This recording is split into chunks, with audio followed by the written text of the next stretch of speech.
Len Prazych, really honored to be talking with you about your recent memoir, My Fathers. And we'll Letters get of into, Healing on a Quest for the Truth. I've been yes, using My Fathers as a shortened version, but the colonic title being Letters of Healing on a Quest for the Truth. A Quest for the Truth. And that's really what this memoir is about. So I had some questions about first the form that it took. And you raised this right in the beginning. Why write a memoir? And memoirs can be to um, understand and not just remember, which seemed to be really key to this book, to give shape to one's experience. And also the idea that, and I thought this was really important too, that telling the story changes the teller. So, Yes. what do you think? Why did you choose this form to write this memoir? Agreed that it was transformative for me. It was healing for me for all of the reasons that we know about as emotional writers.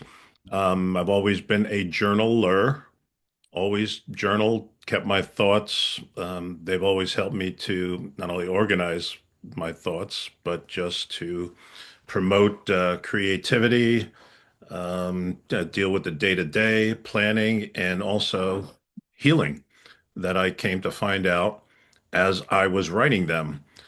So I did not necessarily start out saying, yeah, I want to write a memoir, but in the course of my journaling, I stumbled upon, and this was in the months after my father's passing, where I found myself talking to him, found myself writing to him, wanting to communicate to him, and found that a letter to him was healing in a way. And this was being fresher to the to his death. And I had planned for his death the way I had planned for my mother's. She had passed 3 years before he did, and it took him 3 years to pass. So I'd essentially had 6 years of preparing myself with caring for them in their last years and everything that goes with, cleaning out the house, looking through the old photos, sharing the stories, and thinking that I can get him to answer some of these questions that he and my mother had steadfastly refused to address over the last 50 years. So the memoir eventually came about when I wrote a letter and then decided I wanted another one and another. And then, by the way, I've had these questions, and there are these questions that I tied to various events in my life. So it became a way of me sharing my memories, organizing my thoughts. Um, I don't know if you want to say compartmentalizing my grief because I ended up grieving my father twice in the course of this because I was also going through therapy at the time as well, and not necessarily for the trauma of the abuse, but it was of the trauma of the silence and the betrayal of not knowing the answers, uh, the silence of my parents, of the church, of the priest, of essentially everybody who was supposed to protect me who didn't. And I was just left with this void of silence and in the absence thereof, tried to figure out what it was for myself. And since we've opened the door to what the story is about, this is a memoir dealing with an abuse that took place in, I believe, 15 seconds. Yes, the And abuse. and it's had decades of impact upon you. Correct. And this was when I was 11. This is back in 1970. Different time, I know, but the incident, while lasting 15 seconds, has taken me the next 50 years, and I would argue a couple of more years in order to be at peace with and process. And not that the incident of sexual abuse was traumatic in itself. I don't feel that. It was a little more than a fondling for what it was, but if things had gone a little differently, it could have been entirely different. Thankfully, for myself, I had the wherewithal, and I guess I would thank my mother for that, for actually getting up and saying something at the time this happened, because I know so many victims of abuse do not. But I had the wherewithal to do that, and the priest was gone. And thus began the silence that no one wanted to speak of. So the if someone had told me at the time this was wrong, this shouldn't have happened, and let's be done with it, I may have been okay. But yet I was left with the trying to put together the pieces of what had happened. So yeah, the incident, 15 seconds, awoke to this, and the next 50 years of silence trying to find the answers.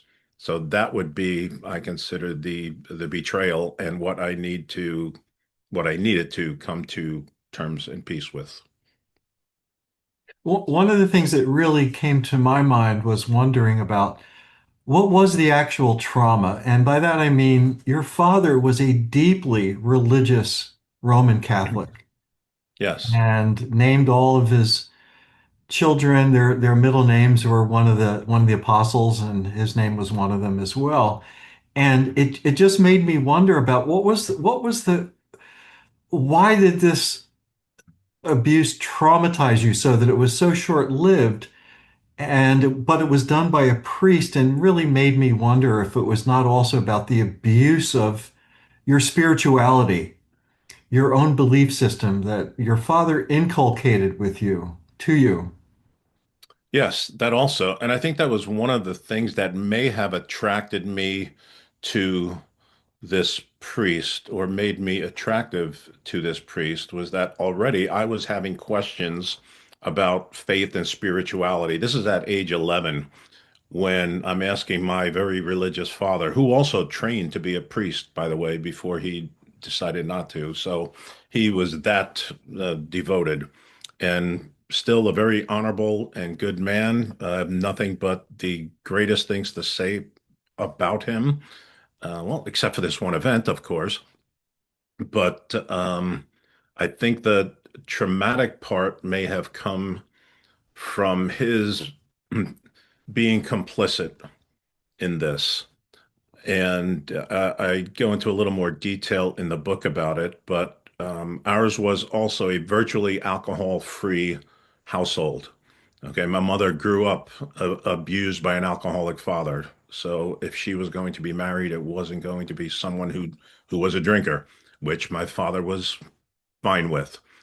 However, when he had the honor of a priest visiting us in our home for a dinner and taking my brothers and my father and me out, well, this was a an occasion. So if father liked to have a drink, who is my father to say no to a priest to have a couple of drinks, which is what they did on this fateful evening. And my mother probably came home from work, wondering what's going on, seeing a bottle of Seagram's on the table and two shot glasses, and my two fathers. So I could see where she would have been upset and retired to what was my bedroom. I was in their bed because it was the only air-conditioned room in the house. And what I'd normally do is when she came home, she would tell me to go to my bed, she would go to her bed. But on this night, she chose to go to my bed. So when the drinking had ended, I don't know what, my father, being the honorable and respectful person that he was, offered his bed to our priest, Father Duncanson. By the way, I'm on the other side of the bed where my mother normally sleeps, and my father slept on the sofa on the porch. So none of them were aware of what went on until I woke up, went to my mother, explained this. She put me to bed in my own bed and then got up to take care of business, which I can only imagine was removing him from the household, and at some point in the not too distant future, going to the pastor and resolving this, which resulted in his Father Duncanson's disappearance from our church. So at that point, in addition with the silence, apparently I had the power to make a priest disappear in my 11-year-old mind without knowing how, why, or what was to come from it. So the questions pretty much started the morning after in our kitchen. And I think there was some question, I thought in the book that you were not sure exactly if your mother told the pastor or the whoever it was, the Monsignor in your parish. But there seemed to be a question, I think, of why was this priest removed from the parish? And so I thought these were your ideas, but you didn't have any certainty. Did I read that correctly? Yeah, absolutely. There was never certainty, and everything was speculation until I was able to do more research. Now, at the writing of the book, I didn't have any other evidence that Father Duncanson was even at our parish, which only compounded the mystery and had me wondering, did I dream this? Was it a memory? Have I been gaslit into believing that none of this happened at all? Since none of the few other altar boys who are friends remembered him being there. Some of them said, I vaguely remember this old guy who showed up and, everybody loved him and then he was gone, but there was no definitive proof of this. So what I did eventually, and I start my second memoir, From Bayonne to Bali is the name of it, A Healing Quest, with me going to the New Jersey State Police Sex Crimes Unit and filing a report of abuse 50 years after the event took place, at which I thought I would be, laughed out of the police station. I was not. I was respectfully addressed, my statement taken. I brought my book to the police station as this is my statement. I've not been able to find anything out from myself. I'm now leaving it into the hands of the law to see what you can do, um, what they could do with that.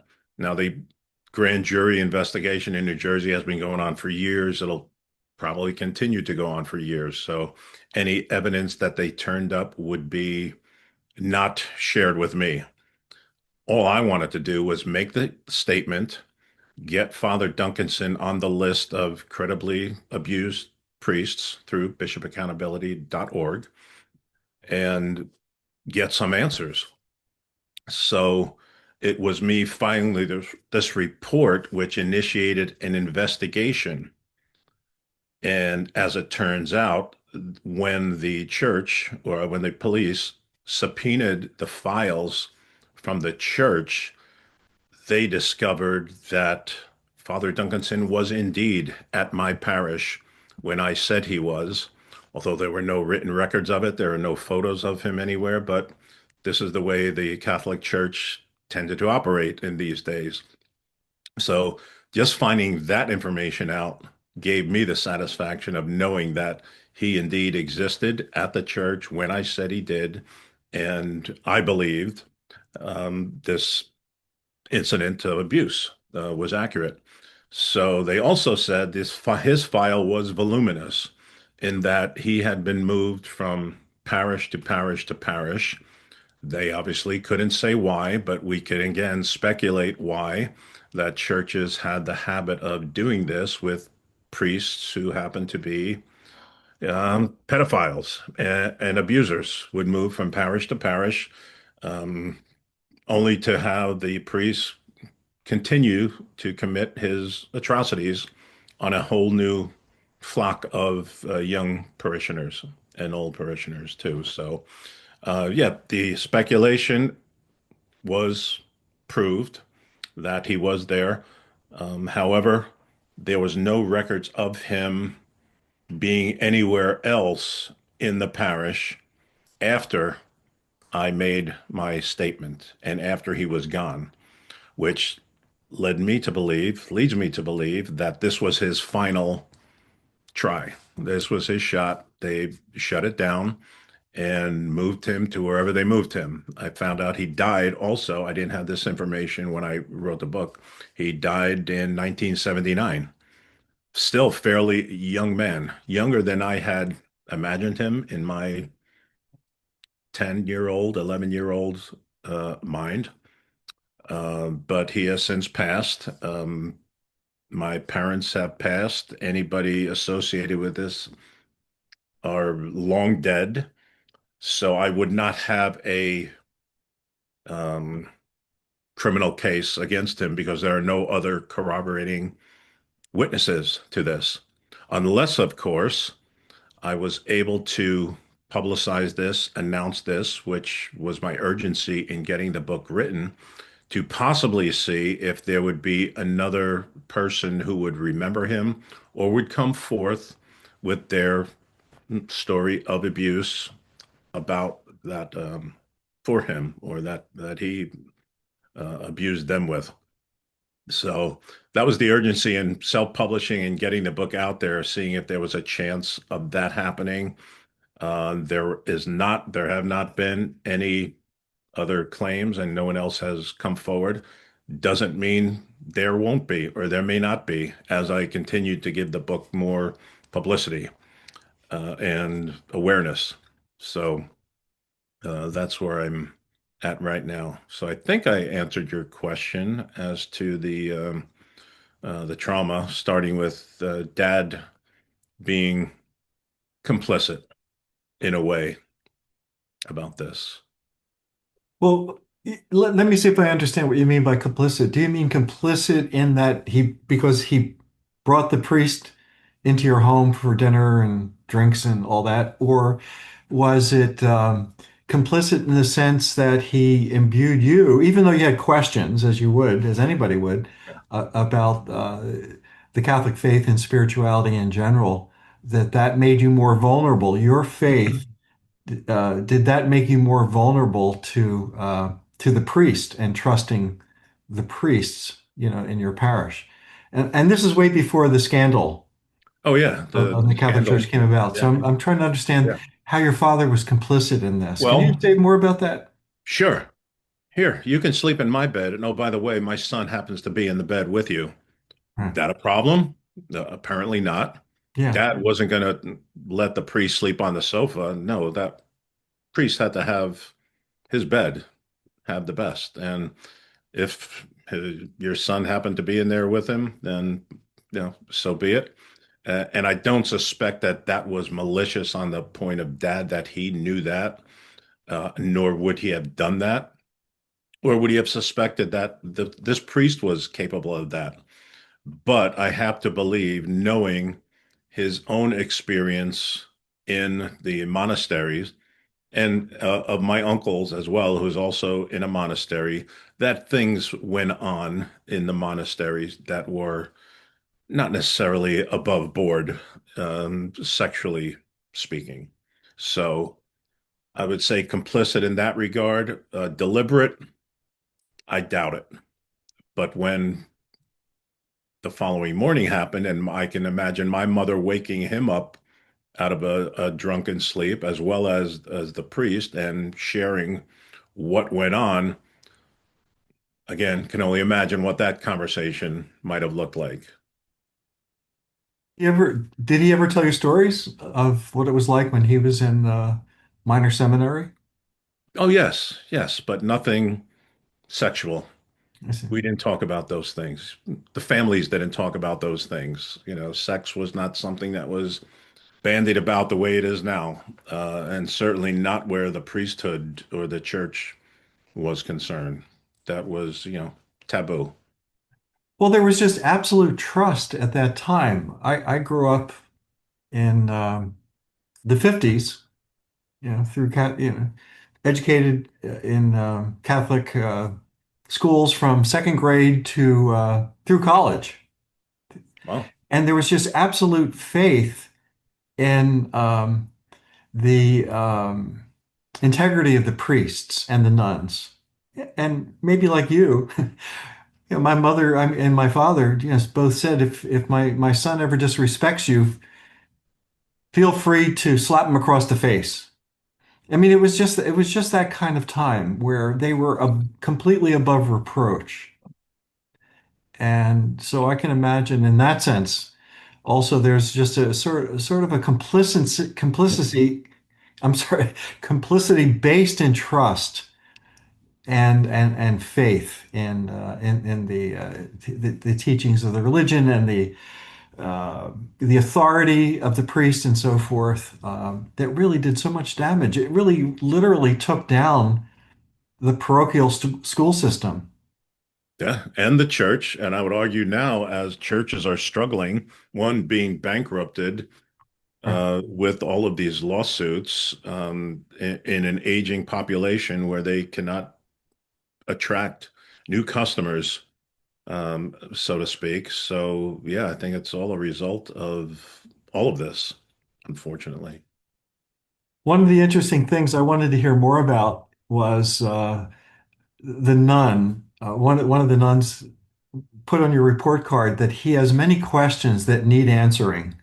Yeah. Could you talk about that? What was she talking about? Yeah, because some of the questions that I would bring to the nuns that my fathers couldn't ask, for example, what do you mean there are three in one? A Father and Son of the Holy Spirit are the same? I don't know. It just doesn't make sense to me. So when they don't have an answer, it is just, never mind, just believe. Well, that was never good enough for me to just believe. So what do you mean? Jesus died, came back from the dead, and then he's going to come back again? I I don't know. Explain more. Give me, water into wine?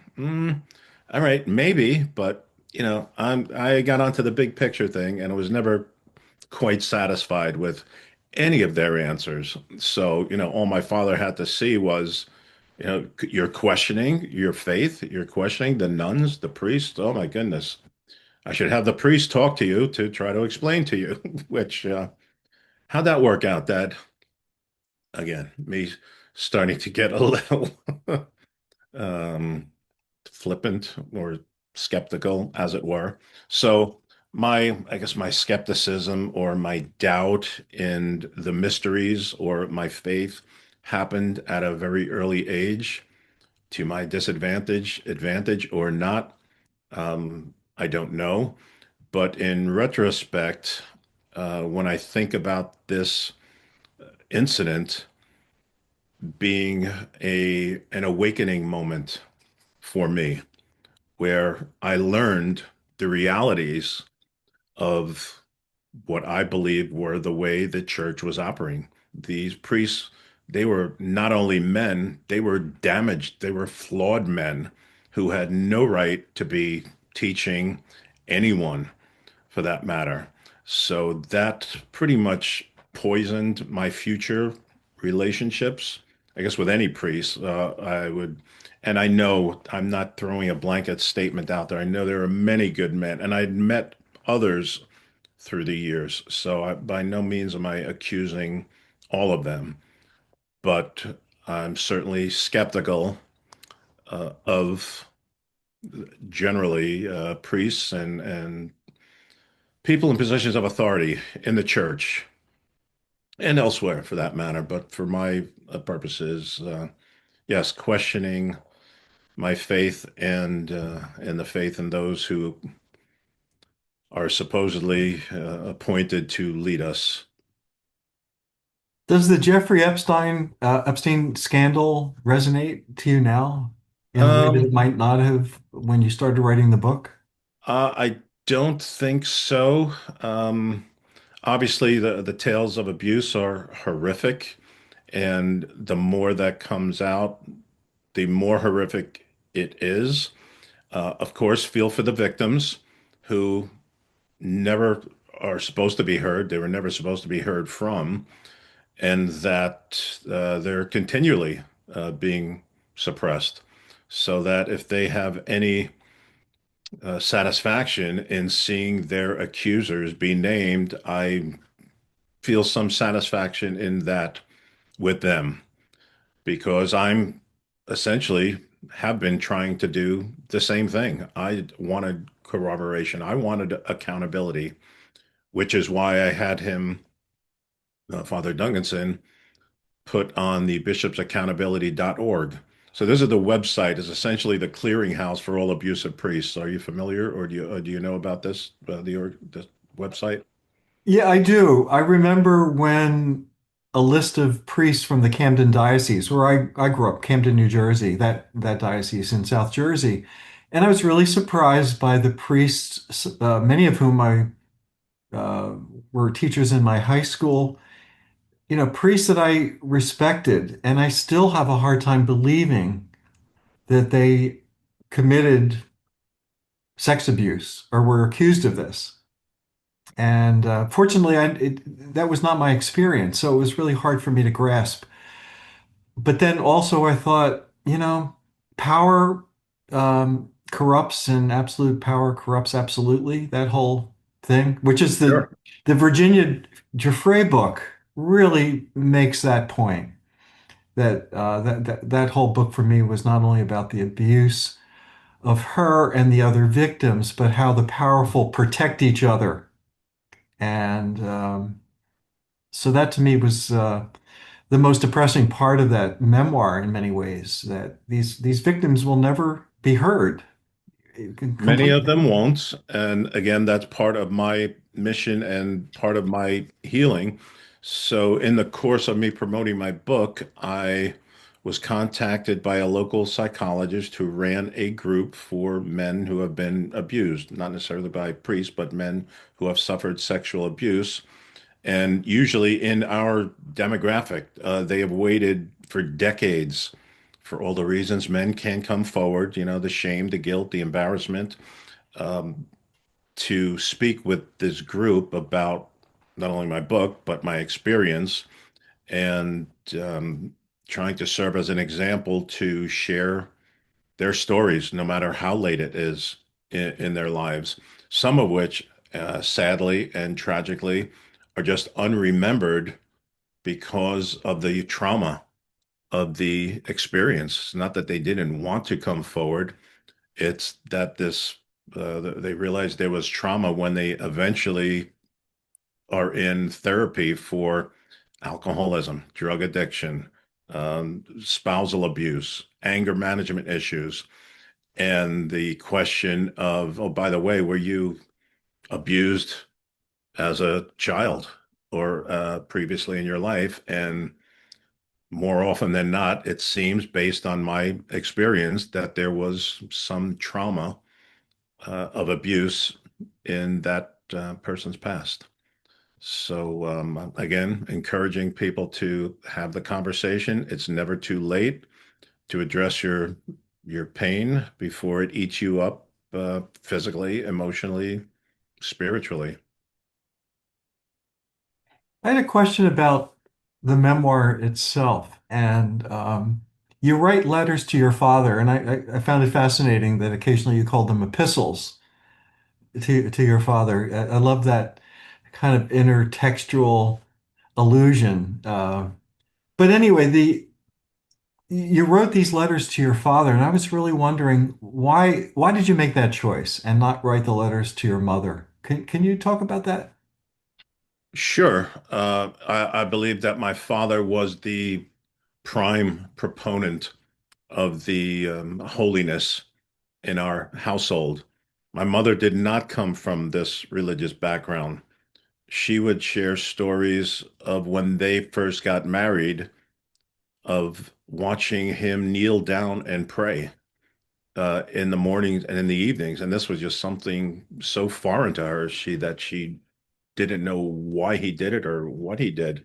So he was happy to share all of his goodness in the church and faith with her. And she was happy to go along as we were going to be raised in this environment of just very strict Catholicism, church on Sunday, saying the rosary 40 days during Lent, which I'm still waiting for those rosaries to end.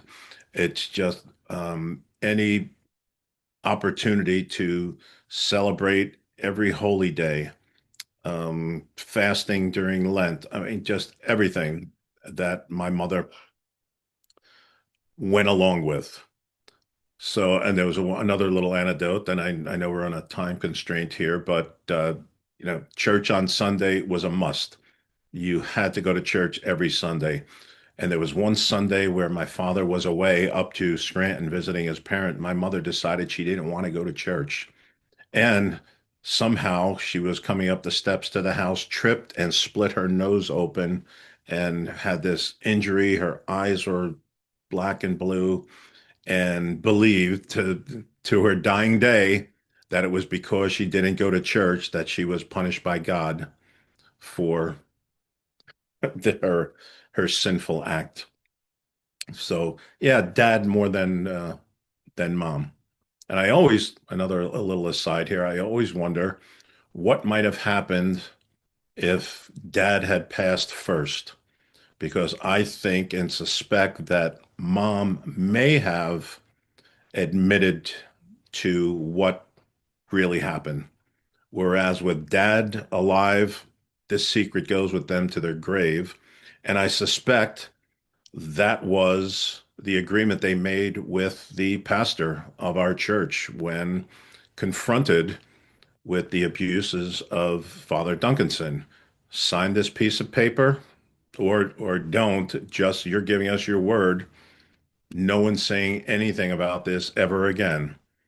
And so maybe we give you a couple $100. We didn't have money those days, so my parents would have welcomed that. They were sending three boys to a Catholic school. They couldn't have afforded that. Maybe we got a break on the education. I don't know. But I suspect that whatever this agreement was, part of it was you say nothing forever. And they did not. They took this secret to their graves. So then, interesting. So maybe getting them to sign a non-disclosure agreement is Yeah. part of the business arrangement. One final question. What really touched me at the end, it was not a sentimental ending where you had come to some resolution, forgive and forget. I think on the very last page, you had this fantasy of smothering him with a pillow, killing him if he was still alive. If you weren't dead, I would kill you. Almost that's that idea. And I wonder if that still is a thought that you have. Do you still uh, ruminate about that? I saw the memoir as a series of ruminations. You're constantly turning this over and over. You're trying to make sense of it. You're asking questions. And at the end, you talk about if you had an opportunity, you would like to kill him, or at least, do something powerful. What do you think about that ending? An altar boy can dream, Father Kenny, which is what I used in the book. And upon rereading that last chapter, I realized, and this is reading it more recently, it's been 2 years since I've actually written it, how angry that was. And that was in a few comments from some of my readers, like, wow, you really you had something going there at the end there, didn't you? And I also imagine may have turned off some readers, which I'm sorry, this is the way I felt at the time. 2 years later, I have dealt with that anger, not only through my ongoing therapy, but the other work that I have done with a number of different counselors and practitioners. And in the course of these treatments over the last 2 years, and this is part of what I'm writing about in the second memoir, where I get the answers and I resolve some of this anger. That peace and healing came in a dream to me, as many of my my moments of healing and peace have, in which I woke up with the feeling that, yeah, I'm done. This anger is gone. I've suffered enough. I think I've healed. I'm continuing to do what we're doing now, talking about it, sharing my message, and maybe not coincidentally or ironically, the dream involved me murdering a priest. So, not proud to say that that's the way it happened, but that was the way that I finally came to killing this incident, putting it to bed, healing from it, understanding it, forgiving who was involved, because you can't hold on to that kind of anger. There has to be a sense of forgiveness. But after this other dream, I woke with that feeling of I'm done. And that has been with me for the last year since I had that dream. So maybe a little premonition at the end of book one, but I address this all in book two with the answers and eventual healing. Well, book one was definitely the chapter one, and I have to really read your chapter two, your second book. But for me, I really loved how it ended on this note of ambiguity and something unresolved. But I also had the sense that you would continue digging and ruminating and sorting through the past to try to make some sense out of it. And it really is, for me, it was very much in the narrative medicine wheelhouse, I think, of appreciating the ambiguity that can come from stories. They're not always neatly tied up in a nice little bow and happy endings and flowers and candy and fairies running around. Mhm. It's these stories are intense. It's messy stuff, surely, but I think I'm only better for having done it as opposed to keeping it buried down there and unsuppressed. And no, let's not talk about it. But no, I believe that we have to talk about it. And I also have to be okay with understanding that there aren't going to be all of the answers that I want to hear. I'll never know why. And I have to be okay with that. I like to think that my father's only sin, and again, in his later years, they called him Saint Leonard. His name was Leonard also. Excuse me. Because he would be in the nursing home with mom every day for 3 years. I think he missed 2 days, one because he was sick and one because it was a snow day, and they wouldn't let him out. They thought he was a resident there. He was there so often, and eventually he was, but he was going to confession until his last days, which were during COVID. And my thinking was, Dad, what do you have to confess? You are a freaking saint. What is the problem? No, yeah. He never would say what, but in my mind, again, trying to create a story where there is none or something that would help me with understanding that his only sin may have been the one that happened that one night that he would never forgive himself for and could never talk about himself. So I don't know. So I have to be to be okay with not having the answers to everything, forgiving what I can, so I can move on for my own benefit, my own health, physical, mental, emotional, spiritual. So stay tuned for book two. It is in progress, but I still think it's important that book one get the exposure, be read for all of the reasons you just spoke about. And it, in a way, has taken me to this program in narrative medicine since I have spent most of my adult educational career pursuing writing, specifically using the words, the power of words to heal. From narrative medicine, writing therapy, and divorce. When I was going through my own divorce, how that helped me. Writing creativity, dreams, and the work of fiction. So the topics of writing and healing have been um, interwoven throughout my life and now continue with this program in narrative medicine, which happily I was able to be introduced to you and the rest of this wonderful group and hope to continue that.